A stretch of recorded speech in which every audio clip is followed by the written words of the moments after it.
Rivers, lakes and mountains, these are our world. Today we capture something of the interaction of these natural forces based on observations of the Rhys and Dart rivers. From the late 1800s, my parents used to tell me the stories of how they could watch the steamboats of the day coming right round behind the village. This scene, captured in the 1890s, shows the Rhys River flowing right in close to the Glenorchy hill, then sweeping round past the recreation ground and behind the village, then flowing into the lake. A few years later, the rivers have changed the landscape once more. In the bottom right-hand corner, there is an area fenced off with willow posts. Today, this is the Glenorchy Lagoon. Try to line up the beach in the middle distance with Kinloch and remember this. This survey plan, dated July 1888, illustrates some key features of the Glenorchy village. The sweeping road along the top boundary was well named Lake Road. At the junction of Bootman Street and Lake Road, there used to be a jetty. Leading down to the first real wharf is the term Jetty Street. The name Burleigh catches the eye on this map on the north side of Mull Street. Most likely their horse paddock, as Burleigh's owned the Mount Earnslaw Hotel on the south side of the street. Remember, it was young Harry Burleigh who was the first person ever to climb Mount Earnslaw. Spot the name Daniel. That is the site of the Alpine Club Hotel. Other points of special interest are the locations of the big wool shed and the shearers' quarters. A good perspective of the Rhys and Dart rivers in 1903. Kinloch is well south of the northern beach of the lake. Can you find the Glenorchy Queenstown Road? During this era, the Humboldts always had a good topping of snow all the year round. This is why Jetty Street got its name. It is certainly an early photograph, as the bush behind Kinloch is still thick and the beach is far to the north. Tourists embarking from the Ben Lomond.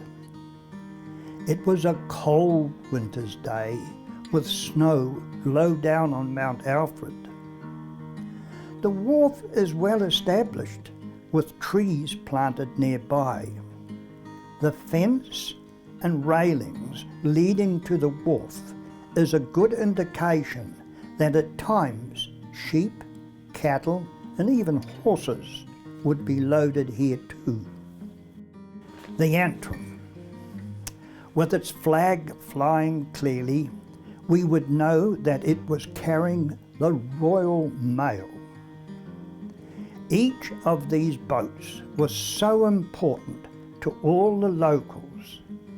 Everything required for the farm, for the mines, for their homes, had to be transported up the lake by boat. That's right, the engine of this bolt tub is still being used on the Frankton Arm on the slipway. Looks like a great dust storm raging down the valley. You can hardly see Kinloch in the distance. I love this scene about 1900, just behind the village looking towards Mount Earnslaw. These flats in the middle distance were regularly used by the local miners, gold and scheelite. Usually their mines were located high up on the mountains or deep down in dark gorges. The winter months made it impossible for them to work their claims. Every miner had 1 or 2 horses, their only means of transport. From the freezing days of winter, most of the miners turned their horses loose on this grazing land. It was called the commonage. Yes, free grazing. Early in the spring, all the miners on a given day would gather for the big roundup. If there had been 1 or 2 stallions mixed up with the herd during the winter, boy oh boy, what a rodeo. Looking down Mull Street, 1912, a sprinkling of houses now appearing, but please see how the lake still reaches right round behind the village. Even with this broad view, we cannot see the mouth of the Dart and the Reese rivers. Where you see 4 poplar trees growing hard left down by the lake, that is where you would have found the original school. These pools on the way down to the wharf were called the Mirror Pools, well named. Reflected on this water is Burleigh's Mount Earnslaw Hotel. To the left of Mull Street, one of their horses rests in the sheltered paddock. In the winter months, these pools were covered with ice and turned into perfect skating ponds. 19th of August 1871. An intriguing map, a surveyor's dream. Note the name Wakatipu Lake. Follow up from Pig and Pigeon Islands to Kinloch, to the left, and Glenorchy, to the right. Concentrate on the Reese River, where it was entering the lake, way round behind where Glenorchy now is. This is really what my story is all about. By studying the roads, bridle tracks, the new wharf and buildings, my guess this scene was about the 1930s.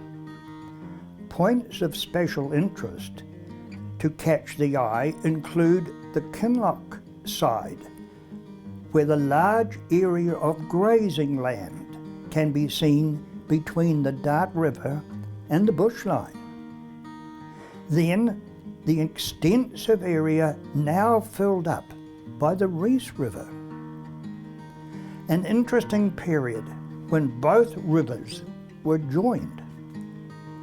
You can get the impression that the Butler Burn has had a substantial contribution to the physical features of the Glenorchy area.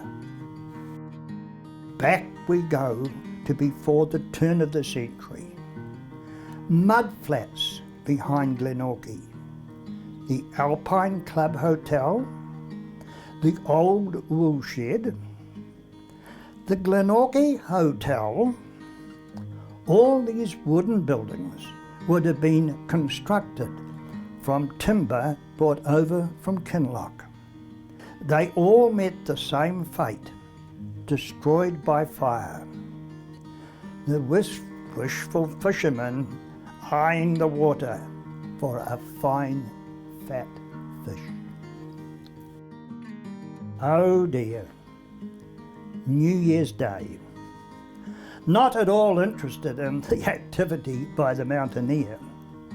It must have been a scorcher of a day too, as the sun umbrellas are all up. Now note the clump of young willow trees by the shore just at our left. Fast forward to 2018, now with a clump of willow trees to the left and looking south from the approximate site of the old wharf. A far cry from the busy scenes with the old steamers. Part of today's Reese River Delta and the quiet stream flowing from the Glenorchy Lagoon. To drive home the stark contrast to their last photograph, we see the Antrim moored at the old wharf. Oh, how empty the lake stretches away towards Kinloch. August 1947. The shoreline around the mouth of the Reese has a distinctive outline, contrasting with today's features. With the Buckler Burn on one side and the Reese on the other, you get the feeling that Glenorchy is on an island. The Reese appears as a gentle river here, flowing quietly through the reclaimed land.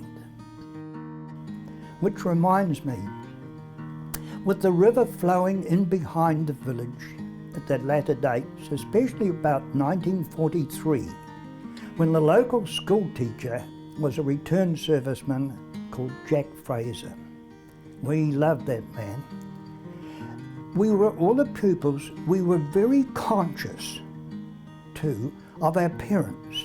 In fact, all of the adults in the district, we were really aware none of them could swim. So yours truly approached our teacher one day and said, "Mr. Fraser, can you teach me to swim?"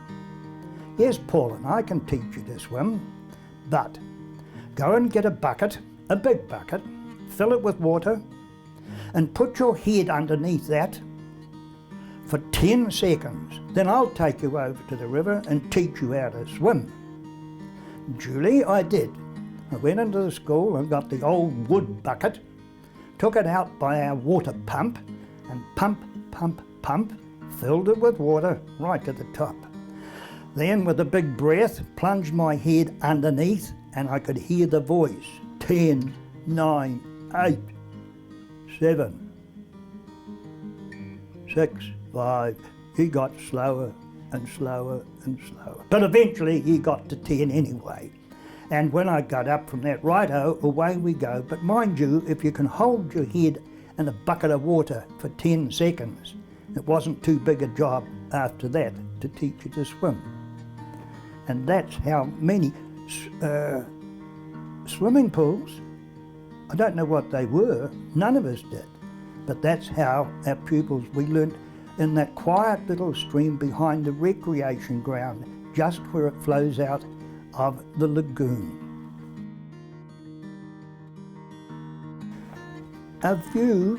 Very few of today's pupils at the Glenorchy School will have ever seen.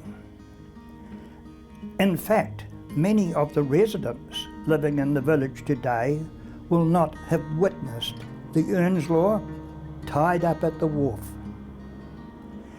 This is meant to be a shock photograph. When next the Reese River flows steadily into the lake on this side of the valley, it will only take 2 or 3 good floods and this wharf will be left high and dry too. You can clearly define the little bit of deep water left between the river mouth and the present wharf. Kinloch was a very big place in the early settlement of the head of the lake. Timber. Yes, Kinloch was the centre of a thriving sawmilling industry. This survey plan, drawn up in the 1870s, shows over 40 sections were laid off for its township. Kinloch, a sawmilling base in its very early days. The wharf was well built and in regular use. One house, which is still standing, can be spotted. See if you can recognize it. The buildings housed all the basic requirements for a sawmilling industry, even the post office with its flag flying high. Note the tidy gardens which have been established. Look carefully and spot the road leading out of that township. This road ran only between the wharf in Kinloch and the Routeburn Station homestead. There was no road linking Kinloch to Glenorchy. Willow trees planted along the shoreline. Please remember them. Our sombre scene reminds me of the sad story relating to Boxing Day 1890. On that day, 6 young people from Kinloch set out to row across the lake to Glenorchy for the annual sports day. Somewhere in the middle distance of this scene, a howling nor'wester must have capsized their small boat. All 6 disappeared. All were lost. An awful blow to the whole district. No bodies were ever found. The lake seldom gives anything back. Kinloch Wharf with the dear old Ben Lomond. It is quite amazing to see so much growth on the riverbeds and the river flats leading across to the Dart River. Then we have the Mountaineer snuggled up to the wharf at Kinloch, loading timber. Of course, the Mountaineer was designed and built specially to transport timber, and especially from Kinloch. She did this most successfully. It was timber from here that was used in the early days for building throughout the whole of the Wakatipu Basin, even further afield. She did carry general cargo and a few passengers. Personally, I remember her in the 1930s when she was tied up over at Walter Peak Station, and the Mackenzie children used to use it as a playhouse. But during the Second World War, the boat was commandeered and the engines stripped down and the steel melted, and that was required for war. Again Kinloch, this time with the Earnslaw. Tourists stream off the boat, ready to climb onto Harry Bryant's buses, ready for their trip up the Routeburn. A shrewd group of hikers wait for a lift too. Note the car to the right-hand side on the Earnslaw. It is the spitting image of my twin brother's very first car. It probably was theirs. Really, the steamers had some big loads to carry at times. Buses, cars, trucks, farm machinery, road graders, and lots of huge mining equipment. Another shock photograph, the rivers in action. Floodwater from the Dart surrounds the wharf at Kinloch, 2016. Kinloch Bay is filling up. All the work of the Dart River. A gravel bar creeping all too quickly towards the wharf. Here are the willow trees we saw just a few slides back. Deep, clear water. One last look at the Kinloch Wharf, 2016. Where has all the water gone? A dismal scene. Step off the wharf now onto land. Even the wharf itself has been damaged in some of the floods. The mighty Dart in full flow, Mother Nature at work. Flood spoil pours into the lake. An awesome scene. This is a satellite image highlighting the mouth of the Dart River. Since 1966 to 2015. It captures an area 600 metres long and about 225 metres in width, which has all been filled in that period. That is a huge hunk of lake. Thanks to the Otago Regional Council, we have this amazing image. The progress of the Dart, as it is well illustrated here from 1937 to 2007. Remember, every day it is changing, creeping further into the lake.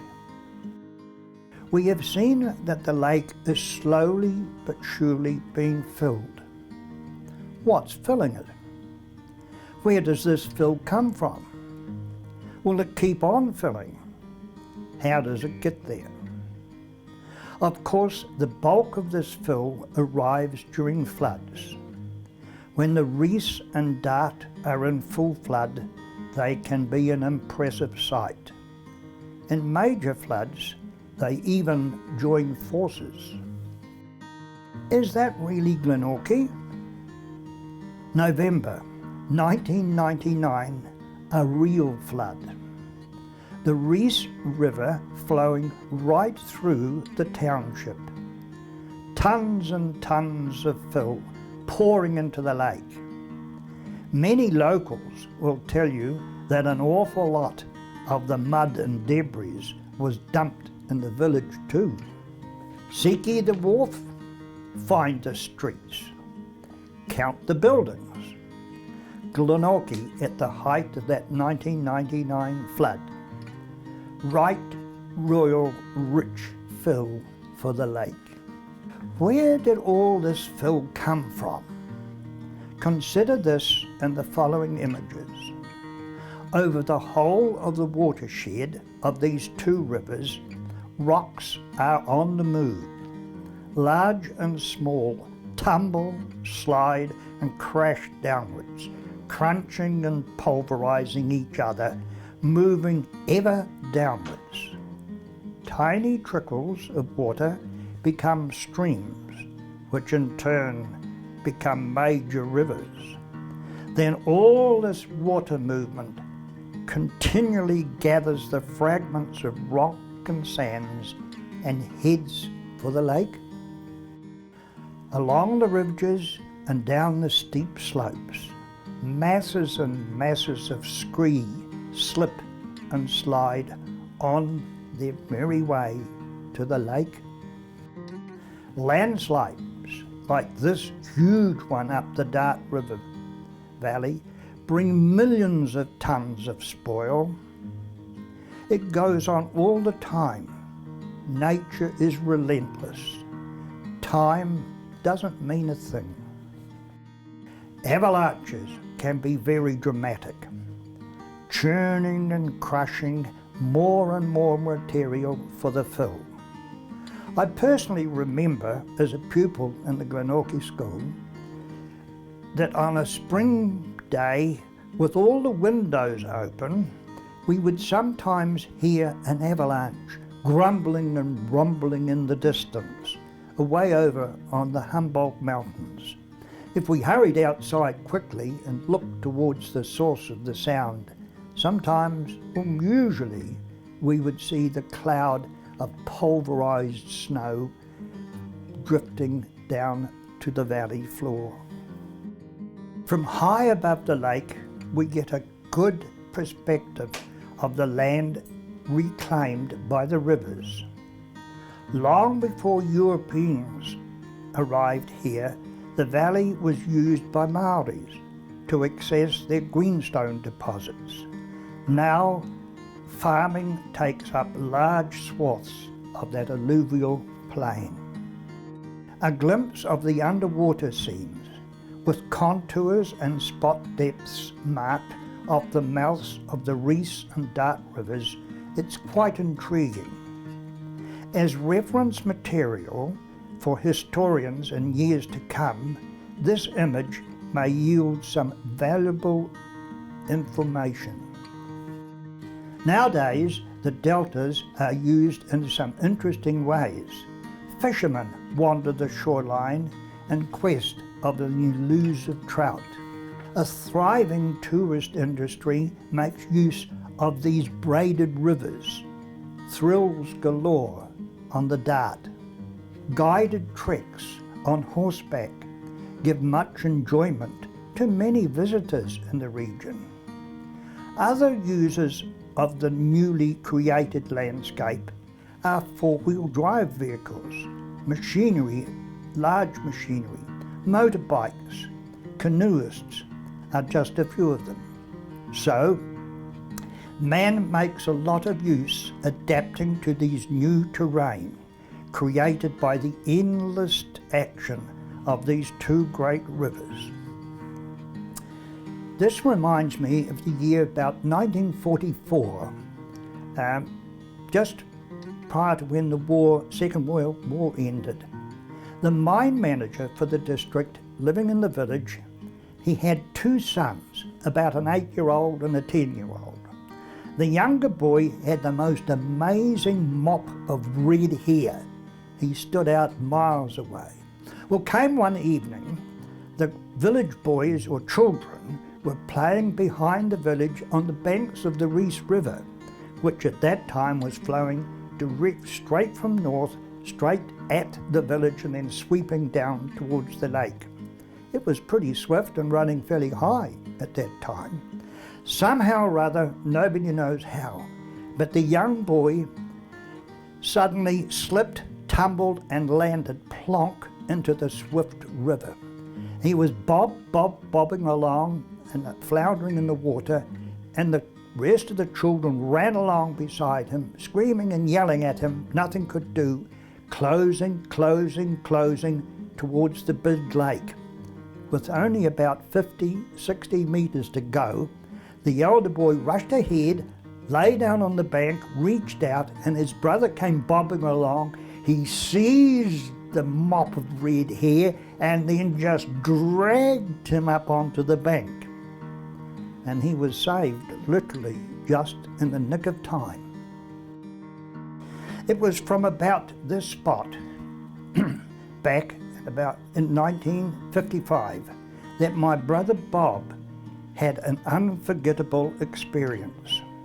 He was down there eeling at the mouth of the Buckleburn, when suddenly he was startled by an unusual vibration on the surface of the lake. There was a strange rumble and grungy noise away in the distance. This broke the magic silence. Looking towards the mouth of the Dart, he could see the lake in a real turmoil. Waves were sprouting up into the air. There was a heaving and surging of commotion in the water. He was terrified. Gradually, though, the disturbance settled down, and all that was visible was dirty bubbles bursting and popping up on the water. What had happened? He had witnessed a huge underground landslide at the mouth of the Dart, a changing terrain way below the surface of the lake itself. Not to fret, the rivers should never run dry. With plentiful snowfields abounding in the region, there will always be a steady supply of water. It's good to see Mount Earnslaw from this angle. A thought-provoking scene at the head of the lake, a thunderstorm arriving. I well remember the spring of 1941. We were living up at Paradise at the time at the scheelite mine then. In the springtime, we experienced a mighty thunderstorm. It raged and rumbled and poured with rain for 36 hours non-stop. The surge of water was absolutely awesome. Whole trees would come tumbling, rumbling, wobbling, surging down the river. The noise of rock and sand and gravel being graunched over the riverbed was really awesome. It was just a liquid fill pouring towards the lake. A great view of the Reese and Dart River's mouths. Peaceful maybe, but danger lurks in many ways. Streams may be swift and deep. Quicksand is ever present. When the north wind blows, take care. Sand and small stones whip through the air, and dust may be so thick that the whole valley is shrouded in it. Annually, this dust must make a huge contribution to filling in the lake. Just when I was a lad, and where the old wharf was situated, about 50 metres up the river, there used to be 2 or 3 very deep holes in the river. And that was always an excellent place to go looking for an eel. Now, a little task that my father used to let me carry out was, on a Thursday evening, frequently I would go down to the old wharf and then up to those holes and put in my eel line, catch an eel without much trouble at all, and hang it up on the local willow trees, skin it and clean it, wrap it up in an old cloth and tuck that away, because on the Fridays, every Friday, Dad or one of my brothers would come down from the mine. They were mining high up on Mount McIntosh at the time, and whoever came on Friday would meet the boat with at least 2 horses and then gather up their food supplies and mine supplies for the next week. And if I could hand them a fresh eel all wound up, they thought it was an extra special treat for their food supply. My reward in those days for my effort would always be 1 large bottle of lemonade. Most enjoyable. Over the last 80 years, I have seen this delta formed at the mouth of the Reese River. Estimated amount of fill deposited here during that period would exceed over 500,000 tonnes. We shudder at the thought of how much spoil must have been carted down by the Dart River over the same period.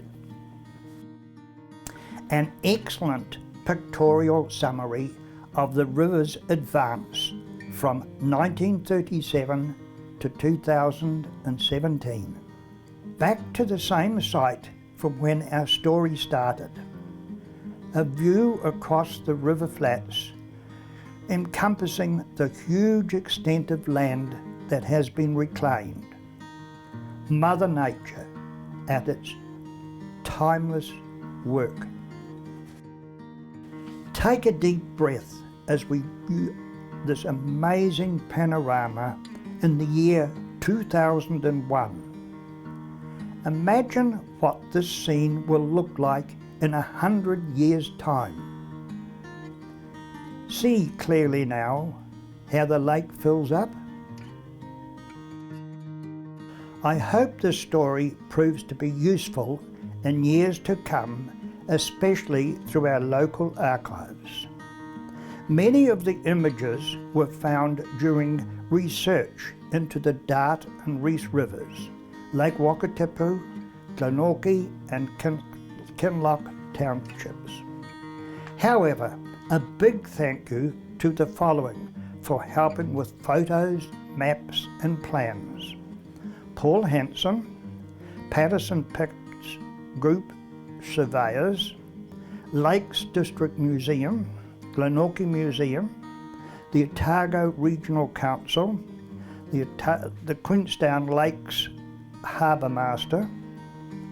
I am most grateful to the team from Shot Over Media for all of their generous help, time and expertise.